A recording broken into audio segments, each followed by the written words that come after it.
तो आदरणीय आशीष सिंह साहब का आइए तालियों के साथ स्वागत करें। हम सबका जीवन में कोई ना कोई ड्रीम होगा, कोई ना कोई लक्ष्य होगा। हम जीवन में कुछ बनना चाहते हैं, करना चाहते हैं।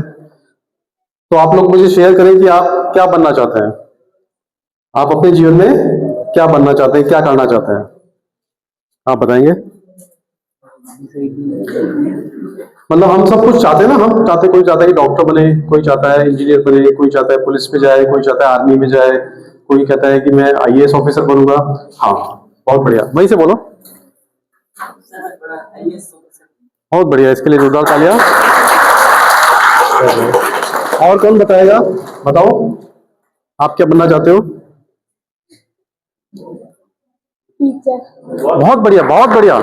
शिक्षक, शिक्षक से बढ़िया और कुछ पेशा नहीं है। हाँ बताएं। पुलिस। पुलिस, बहुत बढ़िया। आप बताओ बेटा।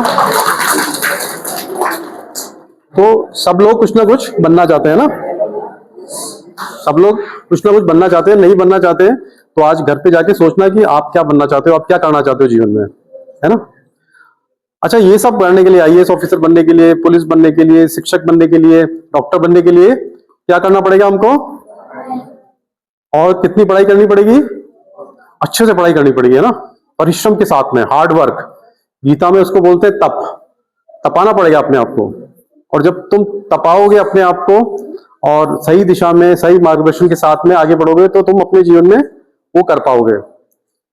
तो जब मैं आप लोगों की उम्र में था, है ना, स्कूल में पढ़ता था, मैं बहुत परेशान रहता था। मुझे क्या चीजें समझ में नहीं आती थी। क्लास में जो टीचर पढ़ाते थे वो समझ में नहीं आता था, घर पे पढ़ता तो भी समझ में नहीं आता था। तो मैं बहुत परेशान रहता था। मैंने अपने पिताजी को बोला कि मैं पढ़ाई नहीं करना चाहता, मैं तो जो है कुछ और कर लूंगा, पढ़ाई नहीं करनी। तो उन्होंने पूछा क्या हुआ तुमको, ऐसा क्या है। तो मैंने कहा मेरा मन नहीं लगता, मुझे समझ में नहीं आता।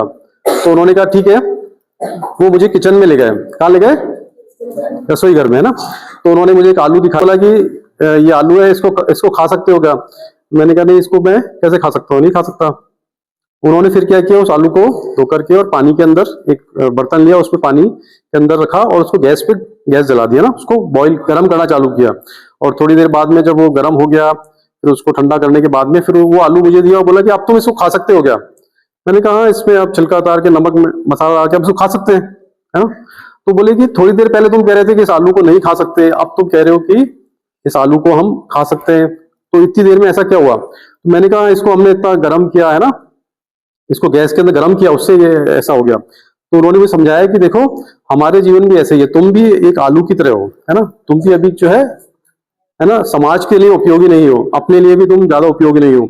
लेकिन जब जैसे ऊष्मा से वो जो आलू था वो सॉफ्ट हो गया, वो खाने लायक हो गया, वैसे ही तप के द्वारा, मेहनत के द्वारा, कठिन परिश्रम के द्वारा तुम अपने लिए भी उपयोगी हो जाओगे, तुम्हारा जीवन भी अच्छा होगा, पीसफुल होगा, और तुम अपने परिवार के लिए, समाज के लिए, देश के लिए भी उपयोगी बन पाओगे। तो ये बात मुझे समझ में आई और फिर मैंने कठिन परिश्रम करना चालू हुआ। और इसका परिणाम ये हुआ कि मैं 5th क्लास से ही फिर कक्षा में प्रथम आने लगा, है ना। 4th क्लास तक मेरा रैंक बहुत पीछे आता था और फाइनली जाके 10वीं कक्षा में, 10th क्लास में बोर्ड की परीक्षाएं होती है ना, बहुत बड़े स्तर पे होती है। लगभग उस समय लगभग 4.5 लाख बच्चे उसमें बैठते थे। तो उस परीक्षा के अंदर माध्यमिक शिक्षा बोर्ड की परीक्षा में 10वां स्थान मैंने पूरे राज्य में प्राप्त किया ना, और अजमेर जिले में प्रथम स्थान प्राप्त किया। तो ये हमारे मन स्थिति का प्रभाव है, हम जो भी सोचते हैं उसी के हिसाब से हमारा जीवन होता है, आगे की जो यात्रा होती है तो उस हिसाब से होती है। तो सबसे पहले तो हमें कठिन परिश्रम करना है। सब बोलेंगे कि हम कठिन परिश्रम कर सकते हैं, हम कठिन परिश्रम करेंगे, हम जीवन में सफल होंगे, हम जीवन में हमेशा खुश रहेंगे,